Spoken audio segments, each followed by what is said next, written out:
स्वागत आप सभी का सम्राट अशोक स्टडी पॉइंट में। तो चलिए आज मैं आपको बताने वाली हूँ बहुत ही ज़्यादा इम्पोर्टेंट कंटेंट, क्योंकि मैंने आपके लिए ग्रामर से कुछ यहाँ पर बहुत इम्पोर्टेंट क्वेश्चन आंसर रखे हैं। तो आप बिल्कुल ध्यान से सुनना, यहाँ से आपके नंबर आ सकते हैं। लगभग 20 नंबर का आज मैं कंटेंट बताऊँगी बिल्कुल छोटी सी वीडियो में, ठीक है। तो फटाफट से देखिए, वीडियो में देर नहीं करेंगे। देखो इधर, अगर आपको वीडियो अच्छी लगे तो सब्सक्राइब भी कर लेना, ओके।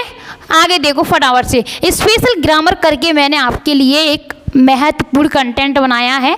इधर देखो, पहला क्वेश्चन है आपका, हिंदी गद्य की प्रमुख विधाओं के नाम लिखिए, है ना। ये शब्द जो आपको हाईलाइट दिख रहा है ना कि प्रमुख विधाओं के नाम लिखिए, तो आपको विधाओं के नाम याद करने हैं। हमारी विधाएं हैं, एक तो ये विधाएं लिखी हैं और ये रही गौड़ विधाएं।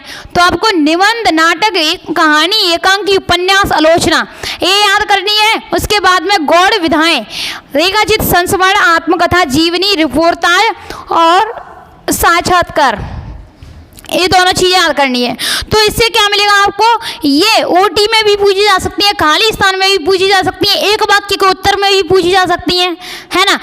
और पूछी जा सकती है तो आपके 2 नंबर में तो ये पक्का पक्का आएंगी ही आएंगी, है ना। तो आपको इस क्वेश्चन को बिल्कुल भी नहीं छोड़ना है। आगे देखो फटाफट से, निबंध को गद्य की कसौटी क्यों कहा जाता है। निबंध को गद्य की कसौटी क्यों कहा जाता है, ये क्वेश्चन आपको वेरी वेरी इंपॉर्टेंट है, तो आपको ये पक्का याद कर लेना है, ठीक है। कैसे, निबंध को गद्य की कसौटी क्यों कहा जाता है। अब गद्य और पद्य क्या होता है, ये दोनों देख लो आप पहले। पद्य हो गई आपकी कविताओं से संबंधित कविता टाइप की, और इधर ये गद्य हो गई आपकी कहानी टाइप की, ठीक है। तो इससे ज़्यादा इसको कठिन क्यों माना गया है, ये कहा जा रहा है क्वेश्चन के अंदर। तो देखो, पद्य लिखना अधिक सरल होता है, ठीक है, और गद्य लिखना कठिन होता है, क्योंकि जब कविता में ये 8 लाइनों में से अगर 2 लाइनें भी अच्छी लिख गई ना तो भी लेखक को वाहवाही मिल जाती है, तालियां बजने लग जाती हैं।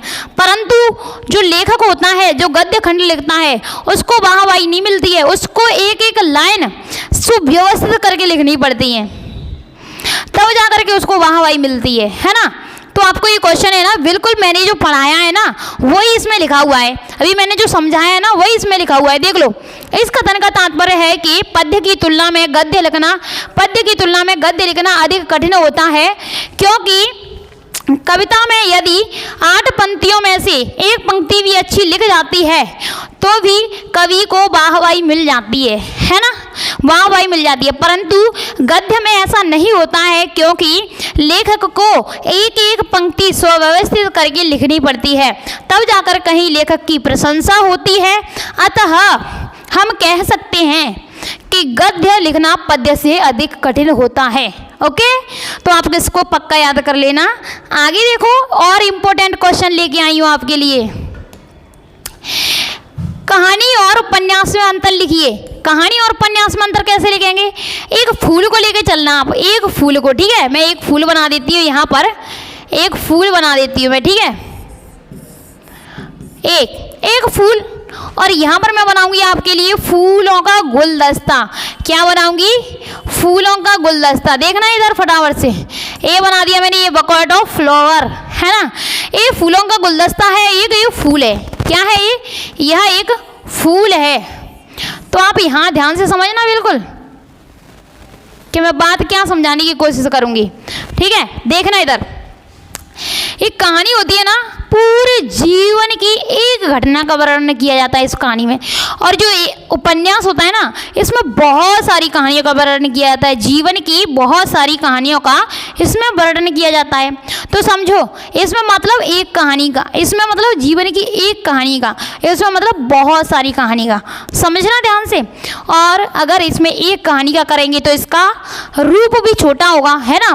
तो इसमें इसका आकार छोटा होता है और इसका आकार बड़ा होता है, और इसमें जिज्ञासा अधिक होती है। जब भी हम दादी नानी से कभी कहानी सुनते हैं तो हम उससे कहते हैं ना कि दादी आगे क्या हुआ था, हमें ये भी बता दो ना प्लीज़, है ना, कहते हैं ना। तो इसमें जिज्ञासा अधिक होती है, जिज्ञासा यानी पूछने की इच्छा बहुत ज़्यादा होती है, और इसमें जिज्ञासा कम होती है। क्या होती है, इसमें जिज्ञासा कम होती है। ओके, इसमें पात्रों की संख्या कम होती है और इसमें पात्रों की संख्या अधिक होती है। समझ में आया? तो ये क्वेश्चन आपके लिए वेरी वेरी इंपॉर्टेंट है, याद करना मत भूल जाना इसको, ठीक है। इधर देखो, अगला क्वेश्चन है बहुत ज़्यादा इंपॉर्टेंट, आत्मकथा और जीवनी में अंतर। तो आपने कहीं से भी याद किया हो, आपके टीचर्स ने ज़रूर लिखाया होगा, अगर नहीं लिखाया है ना तो सीरीज से याद कर लेना। सीरीज नहीं हो तो आपके पास में ये लिखा हुआ है, साफ साफ याद कर लेना यहाँ से, क्योंकि आत्मा लेखक के स्वयं के द्वारा लिखी जाती है, आत्मकथा लेखक स्वयं के द्वारा लिखी जाती है और जीवनी किसी दूसरे व्यक्ति के द्वारा लिखी जाती है। और देखो, इसमें लेखक स्वयं के अनुभवों को लिखता है और इसमें लेखक दूसरों के अनुभवों को लिखता है, दूसरे के चरित्र को लिखता है। ओके, अब देखो, एक यहाँ पर आत्मकथा लिखी हुई है, बाबू गुलाब राय की है, मेरी असफलताएं, और इधर एक जीवनी लिखी हुई है, अमृत राय के द्वारा लिखी गई है, कलम का सिपाही। ओके, चलिए और देखो इम्पोर्टेंट क्वेश्चन, एक और इम्पोर्टेंट क्वेश्चन है आपके लिए, नाटक और एकांकी में अंतर, वेरी वेरी मोस्ट इम्पोर्टेंट है। तो आपको ये वाला भी याद कर लेना है, चाहे आप कहीं से भी याद करना, कोई दिक्कत नहीं है। ओके, आगे देखो फटाफट से 4-5 लाइनें हैं जो कि बहुत इंपॉर्टेंट है आपकी परीक्षा के बेसिस पर, मैं आपको बता देती हूँ। देखो इधर, यहाँ से ओटी भी बन सकती है, कुछ भी बन सकता है। देखो, काव्य की परिभाषा लिखी है, काव्य की परिभाषा आती है ना, हर साल आती है। यस, काव्य की परिभाषा कैसे लिखनी है आपको? आचार्य विश्वनाथ के अनुसार रसात्मक वाक्यम काव्यम, अर्थात रसयुक्त वाक्य को काव्य कहते हैं। तो इस तरीके से ये आपको याद कर लेनी है, ठीक है। रसात्मक वाक्यम काव्यम अर्थात रसयुक्त वाक्य को काव्य कहते हैं। अब देखो, चंपू काव्य किसे कहते हैं? चंपू काव्य गद्य और पद्य काव्य के मिलने से, देखो गद्य और पद्य दोनों जब मिल जाते हैं ना, तब वहां पर कौन बनता है? चंपू काव्य बनता है। समझ में आया एकदम? यस, समास में समास विग्रह होता है, जब हम समास को 2 भागों में तोड़ते हैं ना, तो समास विग्रह होता है, और संधि को जब हम 2 भागों में तोड़ते हैं तो वहां पर संधि विच्छेद होता है। समझ में आया? बिल्कुल एकदम सही से। चलिए, ये रहे आपके most important question answer. Okay, अब आ गई आपकी जोड़ी, सॉरी ऑब्जेक्टिव।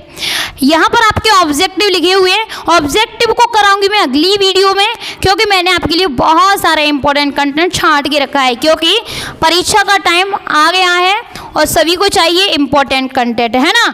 तो सबसे पहले मैंने आपके लिए यहाँ पे 2 क्वेश्चन लिखे हैं, इनके आंसर सबकी सब कमेंट सेक्शन में लिख के बताना। तो आज के लिए इतना ही, देखते रहना सम्राट अशोक स्टडी पॉइंट। जय हिंद ऑल ऑफ यू।